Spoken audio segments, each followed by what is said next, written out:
Our businesses cannot work if we don't have the people to make it work. So it's out of in a kind of a way, we have no other choice but to take care of our employee well-being. But there is also a place of want. People want to do the right thing. And I think hospitality needs that genuine connection where we don't want to sit and work with robots. We are people serving people. And that is what makes our industry so special.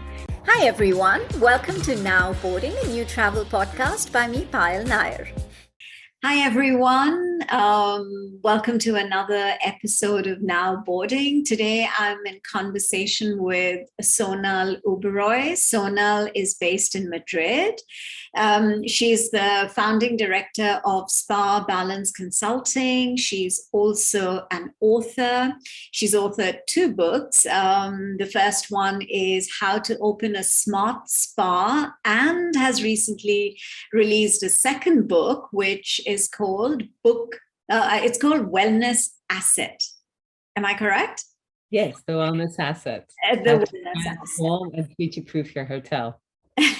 So thank you so much for joining me today. Thank you so much for having me, Payal. It's lovely being here. Let's begin with a little bit about you. And I read that you were born in Kenya. And so, when did the transition happen? I'm assuming you moved to the UK, like a lot of the families did from Kenya. So when did that happen? Did you spend some of your childhood in Kenya, or you grew up entirely in the UK? I was born and brought up in Kenya, in Nairobi, and then went to study later education in the UK, where I read law at university. But I was always very strongly driven to wellness. Obviously, this was like 25 years ago. Wellness was not the word we use today. It was the fitness industry. It was spa was just barely being born at that time. So I was always heavily drawn into looking after myself, mentally, physically, spiritually.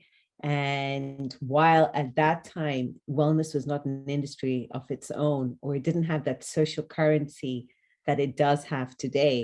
Obviously, I went in to read law at university, the typical things you did back then, go into Goldman Sachs because you do such things. And I never, ever found that I felt fulfilled with that. And I decided to leave that world and dedicate myself 100% to wellness is when I came to Madrid, now nearly 20 years ago.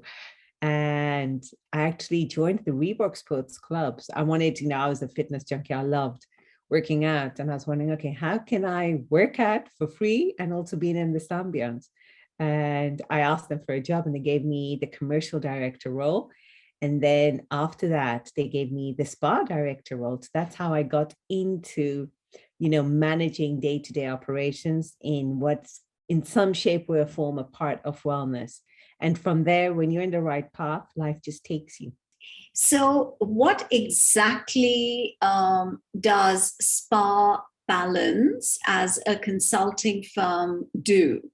I set up Spa Balance way back in 2008. And at that time, the word spa was that little buzzword. Since then, and we're talking about 14, 15 years now, the world has evolved. I've not changed my branding yet. So I think the word spa limits what we do.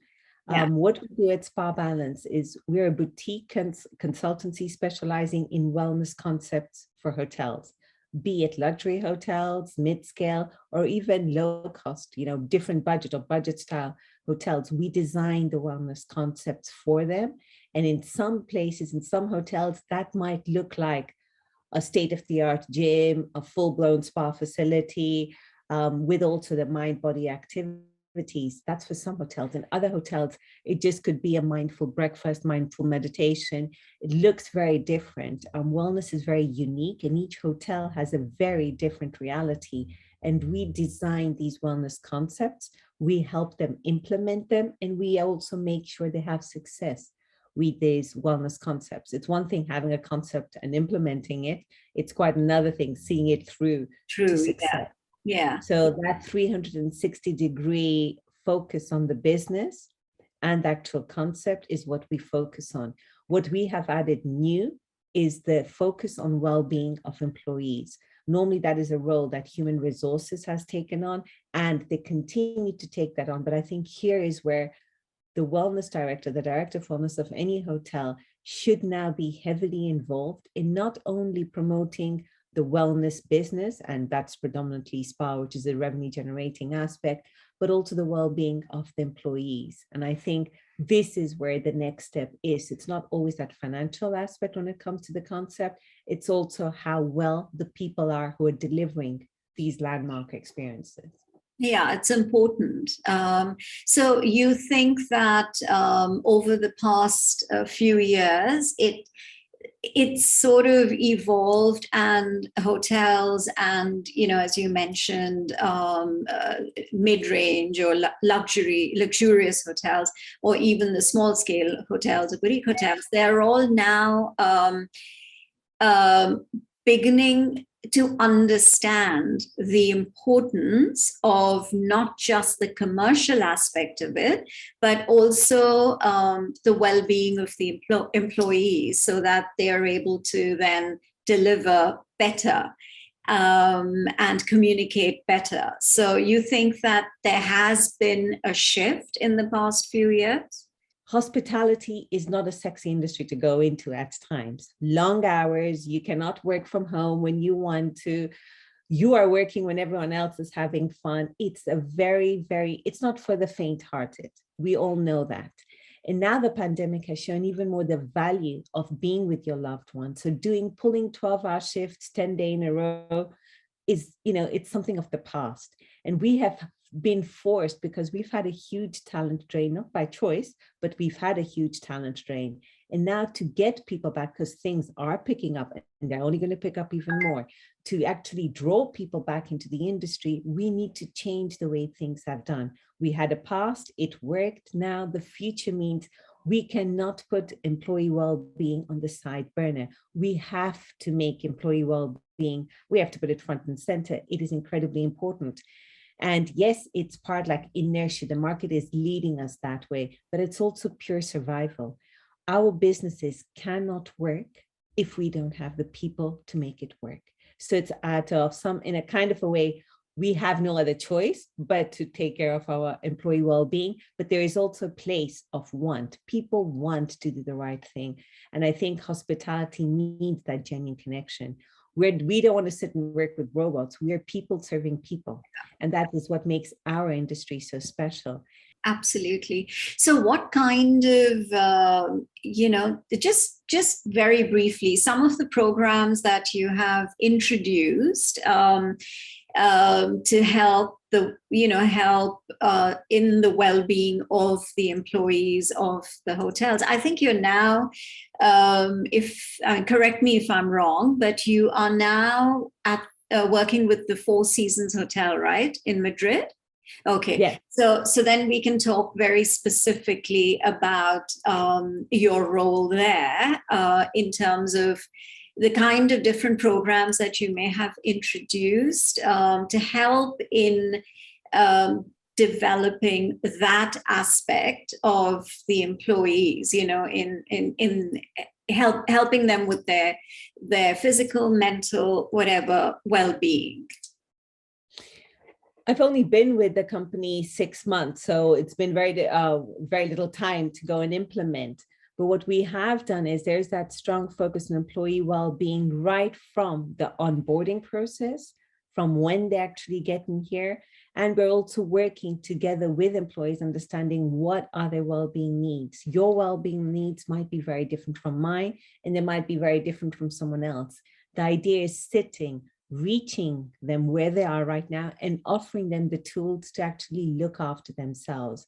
It's a far more open, it's a far more compassionate way of leading staff, where well-being is important. And once you look after your staff, the productivity follows. So the shift is not they have to be more productive. No, they have to be more well. And how do we make them feel more well? For someone that might be a certain way, studying more. For someone else that might be looking after themselves some more. For the other one, it might be, tapping into meditation classes, yoga classes, giving them all these facilities and tools that perhaps they wouldn't have had access to before, allowing them to know that they have these tools and it's available for them. And then we adapt our leadership style according to the needs of each person. It's not a cookie cutter well-being program taken out. The focus is employee well-being, and the focus as leaders is to make sure that each one of these employees has what they need to feel well. It's about understanding the ultimate well-being goal and working together with them. It's not about being more productive. When we're doing performance evaluations, it's not only about their strengths, their weaknesses, it's about how well they're feeling. Because when you're happy, you perform amazing. That's interesting. So just moving away a little bit, what kind of encouraged you to start writing? I'm terribly introverted. I'm a very, very I don't believe that. Well, I am, I assure you, I am an introvert, a huge introvert. So I found that, when I joined the industry, you only had the typical cowboys and cowgirls who shared the information, and that was the law. And I always found that so many people that I know can contribute so valuably. And I started, and I found LinkedIn a fantastic platform for that, sharing my opinion, encouraging debate, encouraging people to check within themselves, because we have so much knowledge, each one of us. And I think if we contributed, we would just elevate the collective aspect of us, collective intelligence. And I started writing, it's just my thoughts on paper, my frustrations, just in general of being, in the hotel industry, you're only 1% to 3% of a whole industry. And you always feel like the alien speaking to a hotel GM, or they don't try to understand you. There's always that disconnect. And I'm sure there's both sides, the two sides to the story. So I started writing about that. And I found when I wrote and when I continue to write, I get my thinking ducks in a row. And this is where I can express myself through my words, encourage discussion, encourage participation. I'm curious. I love to know what other people think. And that's why I like writing. I think it helps me put my thoughts on paper, and it helps me engage, with other people who think like me. Mm-hmm. So what are your two books about? I mean, they're clearly about well-being, but just a little, just a little brief on both the books. The How to Open a Smart Spa is an ebook, and gosh, when I read it, I cringe sometimes thinking, God, I wrote that. It was a very long time ago, and it was an ebook, and the idea behind that was how to help people set up a spa business. I would normally find either a therapist, a physiotherapist, or someone from a very different industry trying to come in, and they just didn't understand the intricacies of the spa business. And that book was directed to owners and of spas, or people looking to open a spa, predominantly standalone and also within hotels, what tools they needed, or what are the steps they need to go through in order to be successful. And a smart spa is a spa that's intelligent for me at that moment. And now the wellness asset is at a totally, it's at a different level. And it's about the intangible and tangible value that an integrated wellness offering adds to a hotel. And, hotels have always been notorious about selling room nights and food and beverage. And the business has evolved. Consumers have evolved. And well-being is not going to be your food and beverage restaurant, or it's not going to be a room night. There is intangible value. When someone feels good, you can't measure that, but that's the survival of your business tomorrow. Like the same way today, no business can work without technology. Yeah, it's an important ally. The same way, hotels cannot function without well-being in some shape, way, or form. Offering it, and it has a tangible value, which tangible is normally associated with a dollar value to it, and the intangible, that feel-good factor when guests engage with you, when guests leave rave reviews. So my book was written, when I wrote the Wellness Asset, I reached out to, gosh, maybe by now 150 hoteliers, interviewing them to understand where are we right now and how can we get out of this? Because our main feeder market, corporate, and will not return the way it used to. So we have to find an alternative way to survive. And what can we do? Just tap into wellness. We have it in front of us. We've just underutilized that asset. And in many cases, we've created liabilities because we've not done things well. So the wellness asset is directed to hoteliers, investors, GMs, hotel companies wanting to survive this very, very difficult time. And I give them the tools to do it. And my essence model that has been tested and tried. It's one thing saying wellness is an asset and wellness can add huge value both to your top line and your bottom line. But it's quite another thing making it happen. And I've provided them with the toolkit and my 7-step essence model that helps people go from step 1 right to step 7. So that's what the wellness asset is about. It's about effecting change. And from what I have read, it's been really, really well received. So good on you for that. And so what's next? Are you already kind of working on another book?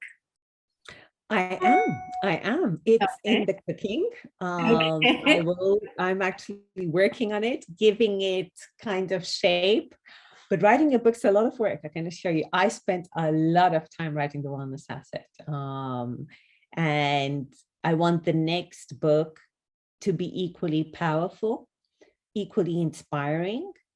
And I want our industry to just, I want us all to be able to ride the wave. We have a very interesting decade ahead of us.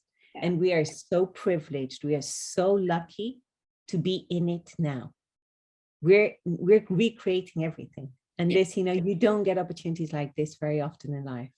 Excellent. That's excellent. I mean, that I've had Melting Pot, which is my podcast.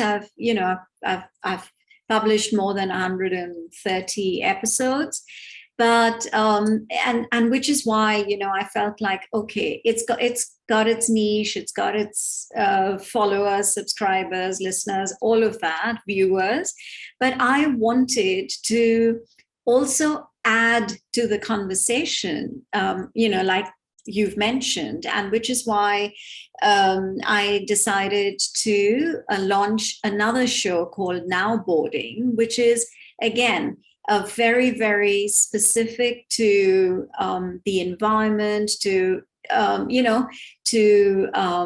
ecotourism, to how we well-being and how important it is.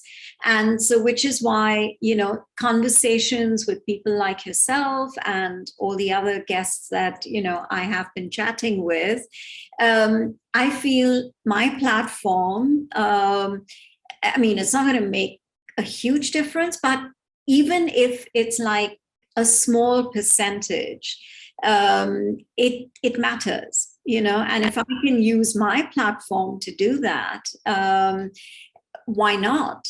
And because I believe in it as well. And so, and I have this, I have the ability to be able to use podcasting as a platform to reach out to more and more people and have a message there by talking to such wonderful people like yourself. So like you're saying, each one of us has a role to play, and if we're able to do it collectively, there's no looking back. So I completely agree with you there. And I'm sure coming back to your third book that you're going to be authoring, I'm sure it's going to go, and you've got now these 2 years of what we've gone through to also add on to that, right?